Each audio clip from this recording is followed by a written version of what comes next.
Kami dari SMK 254 wawancara, kakak bersedia? Jadi kali ini kami dari SMK 254 ingin mengambil teknika gerak jalan dengan syarat wawancara tentang tema kesetaraan gender. Bisa diceritakan sedikit tentang diri kakak, umur, jenis kelamin, jenjang pendidikan? Gue Nurul Jasmine Fatia, tapi panggilannya Jasmine. Sekarang 18 tahun, kesibukannya gue kuliah di Politeknik Negeri Jakarta di program studi jurnalistik. Apakah kakak aktif bermain media sosial seperti Instagram? Seberapa sering kakak menggunakan aplikasi tersebut? Sehari lebih dari Seminggu, seminggu. seminggu berapa kali, sehari berapa jam? Seminggu pasti setiap hari, Pak. Setiap hari? Setiap harinya 6-7 jam kali ya. 6-7 jam. Jika membuka Instagram, konten-konten apa yang bisa kakak ikuti? Pernah kakak menjumpai konten mengenai isu gender? Kalau yang biasa gue ikutin, sebenarnya gue aktif nulis juga di beberapa organisasi. Jadi biasanya yang topik yang gue ikutin itu kayak di bidang pendidikan. Tapi kalau soal isu-isu kesetaraan gender ya kayak gitu. Menurut pendapat kakak, apa itu standar gender? Kalau orang-orang itu kayaknya ya, kalau sekarang nih ya, kalau orang-orang mengenal kesetaraan gender itu kayak mengenal kesetaraan gender tuh kayak laki-laki perempuan harus setara dalam segala aspek. Tapi kalau menurut gue kesetaraan gender itu gak berarti, banyak kan sekarang kesetaraan gender tuh perempuan ya yang kayak menggaungkan gitu kan. Tapi kalau menurut gue sendiri kesetaraan gender itu artinya sama ratanya tuh dalam penghormatannya, kayak perempuan tuh nggak bisa selalu dianggap orang yang lebih lemah, lebih kecil, lebih rendah dan segala macamnya. Kalau dari gue Pertanyaan berikutnya, menurut kakak apa itu seksisme? seksisme. Iya. Oh, seksisme. Kalau dari gue seksisme sendiri jujur belum terlalu sering denger ya. Tapi kalau dari yang gue sering denger, seksisme tuh ya kayak menuju ke orientasi seks, tapi nggak yang kayak nggak mendalam. Kalau boleh aku jelasin, seksisme itu kayak misalnya, ih lo cowok nggak ngerokok, lu nggak keren. Oh, orientasinya. Kalau kayak gitu. Oh.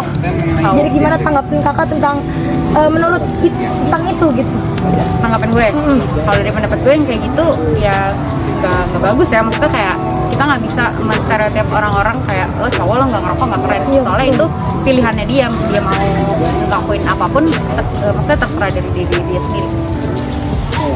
Bisa kakak menyebutkan bentuk nyata fenomena standar gender dan seksisme pada kehidupan sehari-hari masyarakat Indonesia? Kayak contohnya kakak biasanya ngeliat apa sih tentang seksisme gitu? Ini nggak cowok kan ya, maksudnya kalau yang gue sering lihat biasanya kayak sekarang tuh banyak kan kayak ibu-ibu atau cewek-cewek yang kerjanya tuh mengerjakan pekerjaan laki-laki, misal kayak supir busway, Iya, supir betul. taksi. Nah itu, tapi mungkin di orang tua kita sendiri sering lihat ya, kalau kayak misalnya anak cowok disuruh cuci piring, itu bukan kerjaan anak cowok, itu piring kerjaan cewek kayak gitu. Kalau yang sering gue lihat kayak gitu. Tanggapan kakak tentang itu gimana? Tanggapannya kalau gue pribadi nggak suka ya, karena menurut gue kayak semua hal yang ada di dunia ini ya emang porsinya tuh nggak bisa diporsikan sebagai ini buat cowok, ini buat cewek, tapi menurut gue itu harusnya general. Iya betul. Apa tanggapan kakak mengenai konten-konten seksisme? Konten-konten, maksudnya konten-konten yang mengarah ke sana. Iya betul. Tanggapan gue harusnya konten yang kayak gitu, sekarang kan banyak banget tuh di TikTok kayak konten yang cewek yang namanya ini, menurut lo kayak gimana? Gue sering banget liat dan kayak gitu. Menurut gue nggak bagus ya, maksudnya kayak maksudnya kalau sosial media itu kan konsumsinya nggak cuma konsumsi orang dewasa ya, maksudnya kayak anak-anak di bawah umur juga mengkonsumsi itu. Jadi menurut gue harusnya konten yang kayak gitu di off lah, diganti sama yang lebih bermanfaat. Apa sikap kakak terhadap konten-konten tersebut? Setuju atau tidak setuju atau tidak tahu? Kalau gue setuju nggak setuju sih. Setujunya maksudnya sebenarnya konten kayak gitu menurut gue ya, gue juga bergerak di industri konten kreator kebetulan. Tapi kalau menurut gue konten kayak gitu, gue ngerti maksudnya kayak kadang-kadang ada yang maksudnya tuh baik gitu, bukan baik dalam tanda kutip ya. Maksudnya kayak konten-konten kayak gitu harusnya bisa dikemas dengan bahasanya yang lebih halus gitu. Kalau sebenarnya Kakak, apakah konten-konten tersebut memiliki pengaruh pada generasi Z? Apa saja?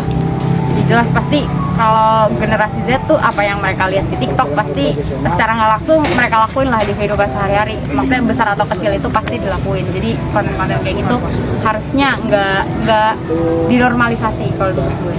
Kira-kira kalau hal-hal yang kayak gitu, menurut kakak cara menguranginya tuh gimana sih? Menurut kakak?